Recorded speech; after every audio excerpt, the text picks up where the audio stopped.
Krishna hello' মাই dear friend good morning সকলোৱে ভালে আছে ভালে থাকক আজি মই অসমৰ জাতীয় সংগীত এফাকে গাম অ মোৰ আপোনাৰ দেশ অ মোৰ চিকুনি দেশ এনেখন শুৱলা এনেখন সুফলা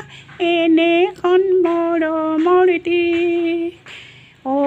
মোৰ সুৰীয়া মাত অসমৰ সুবাদী মাত পৃথিৱীৰ কত বিচাৰি জনমটো নোপোৱা কৰিলো পাৰ অ মোৰ উপজা ঠাই অ মোৰ অসমীয়াই চাই লওঁ এবাৰ মুখনি তোমাৰ হেঁপাহ মোৰ পলোৱা নাই হেঁপাহ মোৰ পলোৱা নাই কৃষ্ণ লাইক